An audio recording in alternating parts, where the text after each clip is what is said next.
Salam, salam sejahtera, senang bisa berjumpa lagi dengan saya dalam renungan hari ini. Mari kita siapkan hati kita mau berdoa sebelum membaca firman Tuhan. Ya Tuhan, kami datang kepadamu dengan segala kerendahan hati, memohon hikmat dan pengertian supaya kami dapat memahami kebenaran firman-Mu dengan baik. Dalam nama Tuhan Yesus. Amin. Pembacaan firman Tuhan dari 1 Korintus 15 ayat 1. Dan sekarang, saudara-saudara, aku mau mengingatkan kamu kepada Injil yang aku beritakan kepadamu dan yang kamu terima, dan yang di dalamnya kamu teguh berdiri. Demikian 1 Korintus 15 ayat 1. Tema renungan kita, jangan mundur, tetap teguh. Saudara yang terkasih dalam Tuhan, tidak sedikit orang yang meninggalkan iman atau menjual imannya demi sesuatu atau karena sesuatu. Melalui 1 Korintus 15 ada 3 hal penting yang kita pegang yang dapat meneguhkan atau tetap menguatkan iman kita. Yang pertama, kita memiliki Tuhan yang hidup.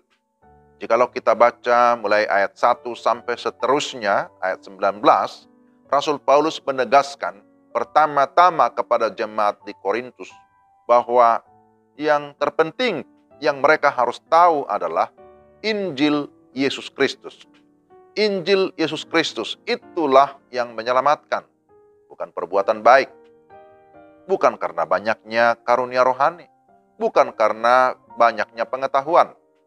Ayat 3 dan 4, sebab yang sangat penting telah kusampaikan kepadamu, yaitu apa yang telah kuterima sendiri, yaitu bahwa Kristus telah mati karena dosa-dosa kita sesuai dengan kitab suci, bahwa ia telah dikuburkan dan bahwa ia telah dibangkitkan pada hari yang ketiga sesuai dengan kitab suci.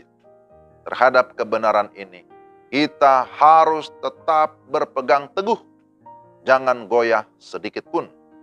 Tuhan kita adalah Tuhan yang hidup dan yang berkuasa menyelamatkan. Amin. Yang kedua, kita memiliki pengharapan yang hidup. Kebangkitan Yesus telah mengalahkan musuh-musuh kerajaan Allah, yakni dosa, iblis, dan maut. Memang kalau kita baca secara keseluruhan dalam 1 Korintus 15 itu bicara tentang kebangkitan Yesus Kristus. Disebutkan bahwa jika Yesus tidak bangkit, sia-sialah kepercayaan kamu. Sebaliknya kebangkitan Yesus memberikan pengharapan yang baru dan yang hidup, bahwa kita mempunyai jaminan kehidupan yang kekal. Di dalam ayat yang ke-20 disebutkan, tetapi yang benar ialah bahwa Kristus telah dibangkitkan dari antara orang mati sebagai yang sulung dari antara orang-orang yang telah meninggal. Karena itu kita pun akan mengalami kebangkitan tubuh. Hal ini adalah pengharapan yang menakjubkan. Kita semua menantikannya. Amin. Dan yang ketiga, kita memiliki dinamika hidup. Di dalam ayat-ayat yang terakhir, kalau kita baca ayat 50 sampai 58, di sana kita tidak memiliki alasan untuk mundur. Karena sekali lagi kita sudah memiliki kepastian kemenangan. Kita sudah mengalami kemenangan total. Kemenangan atas dosa, iblis, dan maut. Kemenangan Yesus juga adalah kemenangan kita karena kita ada di dalam Yesus. Karena itulah kita memiliki dinamika yang hidup. Memang kita belum sempurna. Akan tetapi kita memiliki satu dinamika, satu progres di dalam hidup ini. Progres menuju kepada kesempurnaan.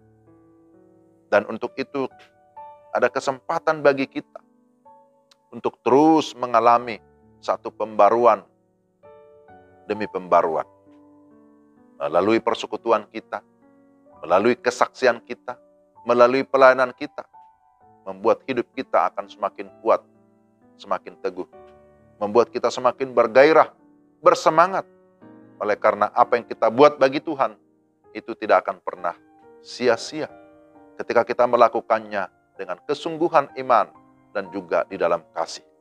Jadi saudara-saudara yang dikasihi Tuhan, jangan mundur, tetaplah berdiri teguh karena kita yakin Tuhan kita hidup dan Dia senantiasa menopang kita, tidak membiarkan kita jatuh tergeletak.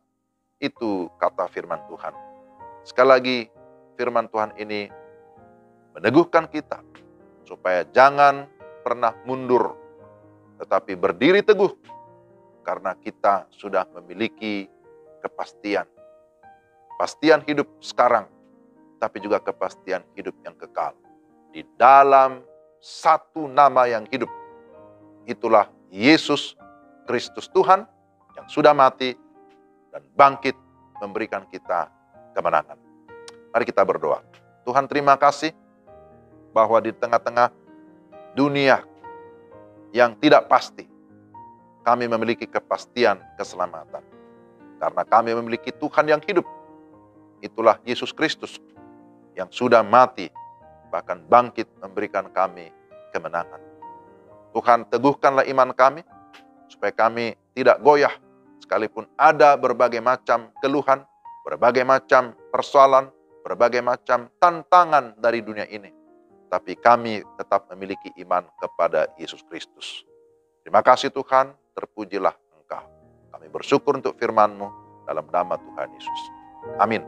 Demikian renungan kita, Tuhan memberkati saudara-saudara sekalian. Shalom.